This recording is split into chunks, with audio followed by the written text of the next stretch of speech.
Okay, welcome everybody. It is May 7th. Hard to believe it's May 7th. And today's topic is happiness is homemade. And we're really excited to just bring you some nuggets that hopefully are either reminders or new ideas that you can implement into your everyday life. And before we get started, I just want to introduce myself and our two hosts, myself and Cheyenne. I know most of you on here, and my name's Alethea, and I have been doing health and wellness coaching for about 4 years now. And Cheyenne and I just started these wellness workshops in April. And we've been doing them weekly, and they've been really great just for new ideas and just for a community of women who want to get together and improve our own lives and improve the lives of others, and just have reminders that are simple, actionable ideas that you can take with you in everyday life. So Cheyenne and I met on a hike randomly and hit it off and connected immediately, and just really found that our mission in life is very similar, with helping others and with inspiring and spreading joy and new ideas. And Cheyenne, I'll let you introduce yourself really quickly. Yeah, hi. So I'm Cheyenne. My background is really focused in yoga. I've been doing some meal planning, some nutrition training, and some spiritual coaching for people. A lot of people, when they meet me, it's not the food that's going wrong. It's something much greater below that. And in working together on a meal plan, that surfaces very quickly. So we're able to focus on what's the root of the cause. It's not the food itself, it's something else that's coming up. And so we do some mindset coaching and help make a swift change. And Alethea and I work really well together. She's a powerhouse on the fitness side and keeping people moving and helping them be motivated on how to grow their own business and what their ideas are. So we're having a lot of fun together, and we've been lucky enough to have some incredible clients come. And we're just trying to build this community once a week. Like we said, most of us are really missing connection of friends. And we feel like just seeing each other once a week, we're able to keep each other inspired. And I know that Alethea and I both feel that this has been a really positive thing in our own personal lives. So we love getting feedback from you guys, and we are taking suggestions on what you want to learn about. We're just kind of filling from the heart right now, and today's about happiness. And Alethea, take it away. Okay, awesome. I'm going to share my screen, and here we go. Let's see, one moment here. Okay, give me a thumbs up that you can see the screen okay. Awesome. Okay, so happiness is homemade. I had prepared my presentation last week and had it all in my head and had started writing it down. And a couple days ago, I drew a card in the morning. I like to look at a little card that just gives me a little inspiration, and it said happiness is homemade. And for me, it was an aha moment that was such a simple little term that you can remember and take with you, and think about the fact that happiness is homemade. And for me, that just means that I have to create my own happiness, just like I would create a recipe. Just like this bread is homemade, this happiness is homemade. And when I realized that a while back, and when I realized that I have the full capacity and power to choose my own happiness, it was liberating. It was a weight taken off of my shoulder, because I don't have to rely on anybody else. So that's where this all came from. And I was so thankful to draw that card, because it just gave me this little saying that I can remember at all times. So one person is responsible for the quality of life we live. And what does that mean? Basically, to me, that means that the only person in this world that is responsible for the quality of life I live is myself. There are so many other people out there, and there's so many community members that I love dearly, but truly the one person who can control the life I live and the way I react to events is myself.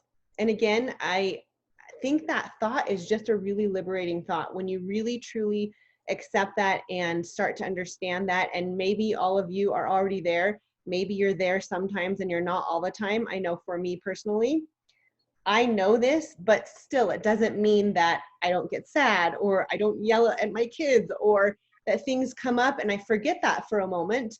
But the more I can bring myself back to that thought of happiness is homemade, and happiness comes from my own decision to be happy, the easier it becomes to flip the switch when those situations happen.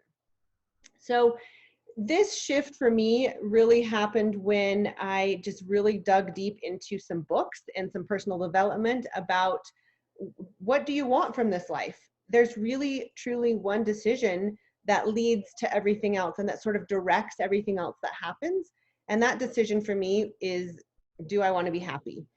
There was a book I read, and I'll have to get the title for the two books that I read that really contributed to this, but the author talked about that one decision, and that's the only decision that we have to make in life. And I thought, gosh, really? That's the only decision?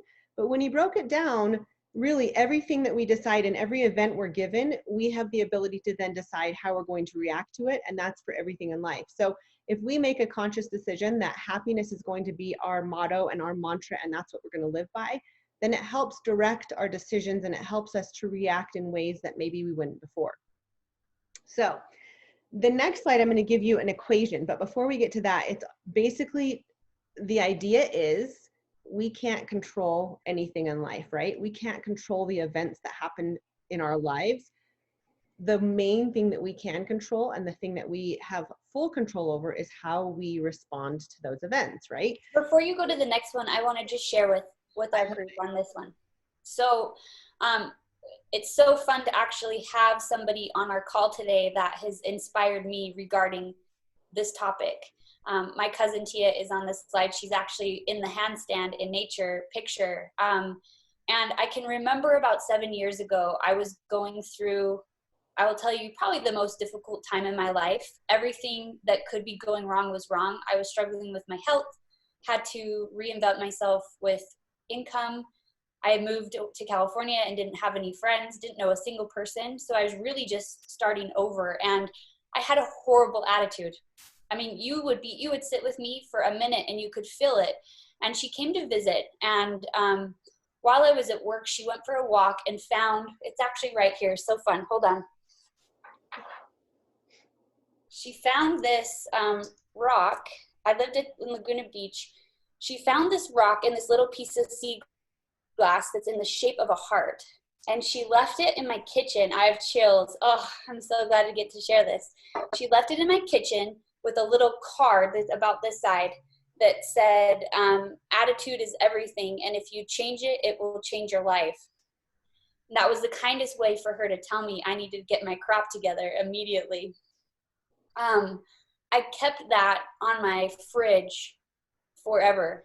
And I still have it. It's something that I'll never throw away, because it was an awakening for me that it didn't matter what I was trying to do, helping others. If I didn't start here, it didn't matter what my intentions were. And I so honor her and respect her. She's someone I look to constantly. And since that time, if I look at the people in my life, I have invited and cultivated people like her. And I'm so thankful for that. And it just really resonates what we're doing here. So thanks. Next slide. I love that story. And before we move on to the next slide, I read, it's really interesting how when we start to manifest these ideas and thoughts, the laws of attraction really truly work. And the other day, I read a quote that said, most people won't participate in their own rescue. So most people would have stayed where Cheyenne said she was at that point, and because it's comfortable, it's easier, you don't have to step out of your comfort zone. So most people won't participate in their own rescue. Maybe they're overweight, maybe they are not happy, maybe they, whatever it might be. The only way you can change something is if we are the rescuers of ourselves, right? So I love that quote, because that's the norm. But if you don't like what's happening, then the only way to change it is to change it. And a lot of times we think that, oh gosh, why did this happen to me? Why did this event, what brought this event? Why me? But everything in life happens for us rather than to us. So if we can think about that in a different way too, okay, why did this happen to me? And there's many times when I don't know an answer, and I think that I could have gone through life without that happening to me. And then how many times 20 years later we think, oh, that was the reason, or even a week later. And so if we can switch the thought from why did that happen to me to why did that happen for me, then eventually we'll be able to see the purpose of that event happening in our lives. Okay, before we go to the next slide, one quote from Lou Holtz. life is 10% what happens to us and 90% how we respond. I love that quote, and I've always loved that quote. I think I heard it first from a basketball coach. Okay, so let's move on now to events. This equation really helps me to remember when I need to flip the switch or when I need to do something differently. E plus R equals O. So we have an event, we choose how we respond, and that determines our outcome. And with every event, we basically have two choices. We can take this road or we can take this road. We can blame an event or be thankful for an event and say, oh, that was, the best thing or the worst thing. Or we can have the event happen to us and we can change the response until we get the outcome that we want. So I'll just give you an example. So, something happens to us and we can say, oh my gosh, and complain about it and talk about it and tell our friends. And really that will limit our joy and our beliefs and our happiness. Or we can have an event happen for us. And then we can decide, okay, I don't like that first response. So let me figure out what I can do to control the controllable and change that over to the response that I want. And a lot of that happens through our thoughts, our images, our dreams and behavior. And I'm going to let Cheyenne speak on that for a minute because she has helped me so much to think about how we think about things and how often we think about happiness and positive thoughts versus the opposite. So Cheyenne, take it away for that. So I love this. So most of my clients come to me, they're looking to lose 10 pounds plus. And the first conversation we have is why they want to lose the weight. If they don't have a why, they're not going to shift it. And rather than focusing on a number on a scale, which so many people have had that over and over again, it has nothing to do with the number on the scale. It has to do with how you feel. And when I can get the person to visualize how they want to feel, they begin to reach for the feeling rather than the weight loss. And the shift happens within just that little thing. It's the same when I have coaching clients that are trying to get over a relationship that is ended or that's not healthy. The idea is to help them focus on what's positive. That little shift in their mind helps them work towards something better. And it works with everything. I am a vision board queen. I have about 10 of them underneath my couch. I don't ever get rid of them because they're just so fun for me. But I always have clients make a vision board, whether it's Pinterest or magazines or even just words, whatever works best for them. When we visualize what we're looking for, it helps us let go of the negative stuff. We all have something in our life that we wish would shift a little bit, but it won't begin to shift until we find the opposite of what we don't want. It's very easy to focus on what's going wrong. It does take effort and practice to focus on where we're trying to go. And it becomes second nature. I love Abraham Hicks. That is somebody that speaks about this a lot. It's somebody you could listen to and be inspired by as far as kind of creating your reality rather than living it. I love that. And when Cheyenne and I first met, we didn't know that we were both such huge fans of Abraham Hicks. We discovered that later on. But if you want to learn more about that, let us know and we'll tell you more. Or just look her up on YouTube and you'll find fabulous things to listen to. So I stepped away for a moment because I went to get our little vision boards. And I have an electronic vision board on my computer, but one of the things that the kids and I have done over this hibernation period is make vision boards. And the thing that really helps me understand how our images, our thoughts, and everything that can determine, the outcome that we want is that I had the kids do this too. And this is something that we've never done before. They've never done before. But I think that the idea that they put on paper, and a lot of theirs, are Playmobiles and things like that, and Disneyland and golf and whatever it might be. But the more that we can help ourselves and then help our children understand that if we visualize and if we think of positive thoughts and if we think of positive outcomes, then we're more likely to live a positive life. And those things are more likely to come to us rather than for us to just be stuck in where we are. And Cheyenne said something about it being comfortable and it being easier to stay where we are. Most people won't change because it's comfortable. And it takes great discipline to change our mind. For me, I have to consciously flip my mindset a lot of times when that little mean girl voice comes up, and I have to consciously make an effort to say, wait a minute, that's not right. How can I flip that to a positive? But most people won't do that because it takes stepping out of your comfort zone. It takes great discipline, and most people would just rather be comfortable. Well, it's So also accountability. yes, It's accountability. When we acknowledge that we're doing something that's not bringing us happiness, when we acknowledge something in ourselves that is out of alignment, it's an accountability for the behavior. And it's really tough not to feel that. It's a gut punch. It's like, oh, I'm responsible for this. The intention with work, like what we're trying to inspire, it's not all fun and games. This is work, and it's self-work, with the foundation of self-love, and it will really transform your life. We're not saying that this stuff is like, oh yeah, just make a vision board and it's better. It's also like, something's not working for me, and I want something better, and I'm willing to be accountable for my part of it. absolutely. Okay, moving on. All right, so this was another thought that I read recently, and today's experiences are all a result of yesterday's decisions. So whatever decision we made, that will create our experience today. And that's not to say if we made a bad decision or a decision that's not in alignment with where we want to go, that it can't be fixed, or it can't be, we can't flip the switch on that. That just means that what we decided will then determine our outcome. So I wanted to just give you some real life examples of differing responses and how we have two ways to decide. So we have an event, again, E plus R equals O. I love that because it's very, very simple. So we have an event like COVID. None of us could have controlled that. It's out of our control, but it happened to us. And so we have two different ways to respond.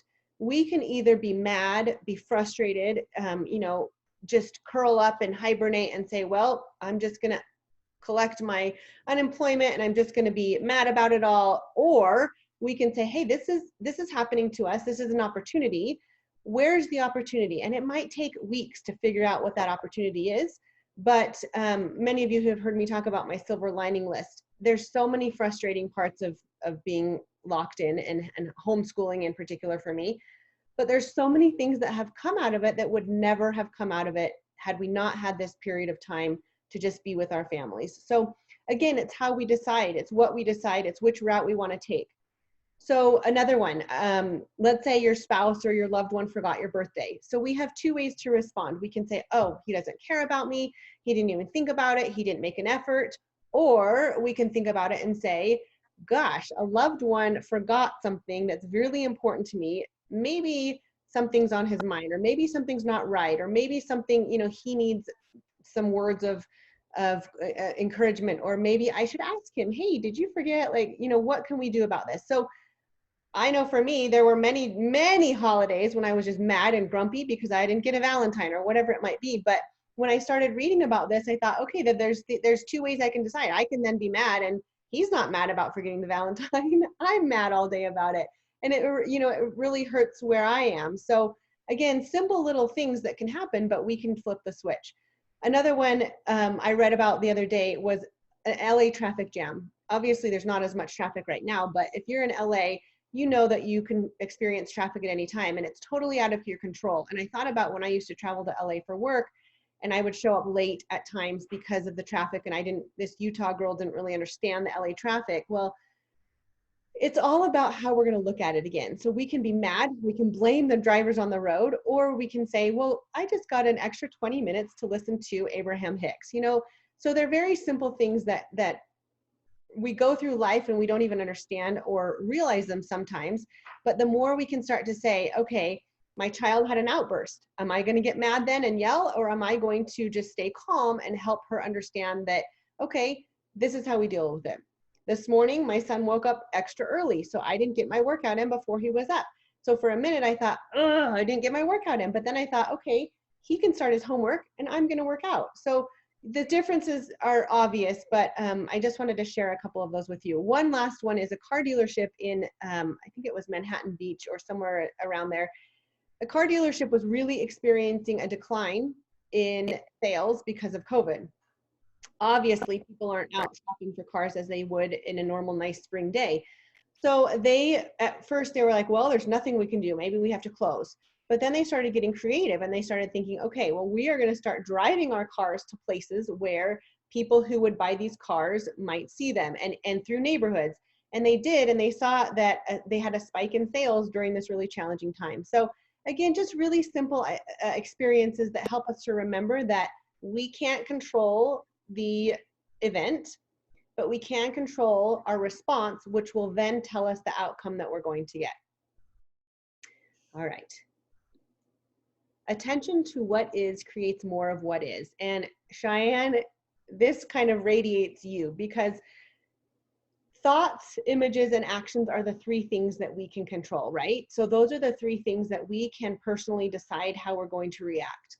So if we have a negative thought, we're the ones who can say, okay, how can I switch that to positive? You heard me talk about the mean girl. There's a book that I read, which is where that came from.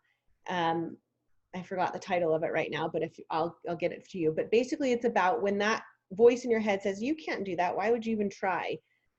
You learn how, and we learn how to switch it to a positive. And it requires work, and it requires talking to ourselves, and it requires positive affirmations and images, visualizations, affirmations, meditations, and then that will dictate our actions. So that will dictate, the thoughts and the images will then dictate our actions and how we create habits. The other thing that Cheyenne mentioned a second ago was her circle of friends and who she was hanging out with at that time and how she was able to switch that. You've all heard the quote, show me your friends and I'll show you who you are, or show me the 5 people you spend the most time with. And it really is true, because if you can think of somebody in your life who's extra negative, whether it's a friend or a parent or a relative, just think of that person and how if you were to spend all day with that person, A, it's draining, and B, conversations start to become complaint sessions. But then if you spend time with somebody who's ultra uplifting and positive, we start to act that way. So our circle of friends is really important, and the actions that we take is really important. Our communications with ourselves and with others is key. And I'm going to turn it over to Cheyenne to talk a little bit about that. So as my life started to shift, what happened for me was it became blaringly obvious who was negative in my life. And where self-love comes in is we establish boundaries to avoid taking that on. There's certain people in our lives that aren't going anywhere no matter what we do. They just are. So in order for us to not absorb the negativity that emanates from them, we've got to find a way to put a boundary for ourselves with that. And that's something we work with most of our clients about. There's some type of a boundary that needs to be put in place. So what we do want to invite you to do is notice the people around you. Notice the talk. Do they gossip about other people? Do they say things that hurt your feelings? If they do that, it's okay to say, hey, that doesn't feel good to me. We want to definitely be nice back. And the other thing we want to do is set a good example for them and change the pattern. Start talking about something great about ourselves or something we're excited about. They may not pick up on it, but you'll notice it. The more that you play with this, you'll notice it. And the whole idea is to have positive, joyful life. I mean, there's nothing negative about any of it other than, hey, I really want to live from a place of joy. And when you start living that way, it's obvious where the hiccups are in your circle. And what Alethea and I have found is the more you invite it in, the more it just comes to you like a moth to a flame. You know, the joy just increases. So this is kind of a fun thing to play with. And this is something we'll talk about on further calls, you know, more in depth, but it's a good way to kind of initiate the ideas and get you thinking about where are my thoughts? Are they positive or the negative? What can I change in myself? What do I notice around others? How can I be a source of inspiration and put an end to things that are not good, even in this time? Because we know there's a lot of people living in fear, and all they're talking about is the fear and the negativity. We're all scared. That's truth. But we can wake up and be grateful for what's going right through the fear. And that's going to help support us. I love that. And before we get comfortable and take a moment for ourselves, a couple thoughts to take away. So remember, E plus R equals O. It's a really simple way to just remember, you're dealt an event. How am I going to respond? And that's going to determine my outcome. And then also just when an outburst does happen, when you find yourself in a place where it's not happiness, try to be conscious about it and try to think, okay, how could I have done that differently? And what can I do to switch the rest of the day? So yesterday we had a really rough homeschooling morning, and Sophia, my daughter, actually said, well, there goes that day. Now it's over. And I thought, no, it's noon and we're going to switch it and we're going to have a fabulous day. And so we did. We went for a long hike. We looked for rocks and we did some really fun things. And that switched the whole second half of our day. But for me to think to myself, gosh, she thought that because the morning was bad, the whole rest of the day was going to be bad and it was over and we had to move on to tomorrow and hope that it was going to be better. That really hit home with me to think, okay, consciously we have to make a decision to not let that continue. We're going to flip the switch and we're going to make it a fabulous day. So I'll leave you with that. Are there any questions or anything you want to add? If there is, go ahead and speak up now. Otherwise, we'll get comfortable and move on to our meditation.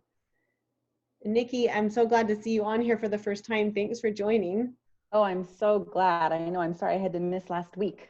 Thank you, ladies. That's awesome. It's always so good to hear it and hear it and hear it again. And I'd love to have your book lists. So if you can dig those up and send them out, that would be lovely. They're long. I love it. I love long book lists. It's always good. I'm personally working on right now like a one sheet that breaks it down, whether it's healthy eating, emotional healing, how to support your business. I've got kind of in categories. So we'll have that to you in May for sure. I love categories. That's fantastic. Yeah, it helps because you're like, where do I even start? That's awesome. And some of the books I read are, next to my nightstand for 10 pages. And some of them are like an afternoon where I'm going to really dig in. Yeah. And so I've kind of color coded them with their heavier light so that it's like, is this a vacation book or I'm doing self-work book? I love your style. That's awesome. Thank you. That I mentioned before that I had forgotten the title is Untethered Soul. And that's the one that talks about you have one choice in life and that is it. I love that. And I'll get you the Mean Girl actual title. I bet if you typed in Mean Girl, it would come up, but I'll get you the title of that too. Wonderful. Thank you. Of course. We are going to get comfortable for a moment and Cheyenne is going to lead us through a few minutes of just meditation and just silencing. And think of this as just a little time for yourself and that you took the time to be still and to be quiet. And I'm going to turn it over to the expert now. Okay, so get comfortable and softly close your eyes and relax if you're able to. Take a deep breath in through your nose and breathe it out slowly through your mouth. Let's take one more deep breath in together. And slowly breathe it out through your mouth. Now just breathe normally and relax. Imagine a big, beautiful rainbow in front of you. See all of its colors. Feel the colors. Imagine the color red is glowing brighter than the rest, and there is red all around you. Breathe in the color red. Think to yourself, I am safe. Say to yourself, I feel safe. Next, imagine the color orange is glowing brighter, and orange is all around you. Breathe in orange. Think to yourself, I feel my feelings stirring in my body. Say to yourself, I feel peaceful. Next, imagine the color yellow is glowing and it is all around you. Breathe in yellow. Think to yourself, I am powerful. Say to yourself, I feel confident. Now imagine the color green is glowing brighter and there is green all around you. Breathe in the color green. Think to yourself, my family and friends love me, and I love them. Say to yourself, I feel loved. Next, imagine the color light blue, and it's getting brighter. And light blue is all around you. Breathe in the glowing light blue. Think to yourself, people listen when I talk. I am a good listener. Say to yourself, I feel heard. Now imagine the color dark blue, also called indigo, and it's getting brighter. Indigo light is all around you. Breathe in indigo. Think to yourself, I have a great imagination. Say to yourself, I see great things happening for me. Now place your hand on your heart and imagine the color purple. It is getting brighter. The color purple is all around you. Breathe in purple. Think to yourself, I am wise. Say to yourself, I am smart. Take one last look at your big, bright, beautiful rainbow and notice if you see anything. Notice if you feel anything.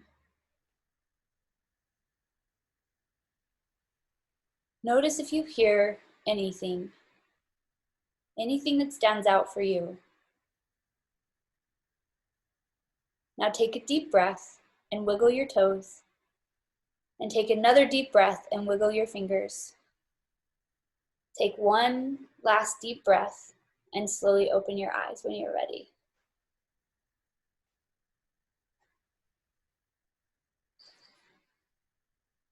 We so appreciate you and we love sharing this time with you.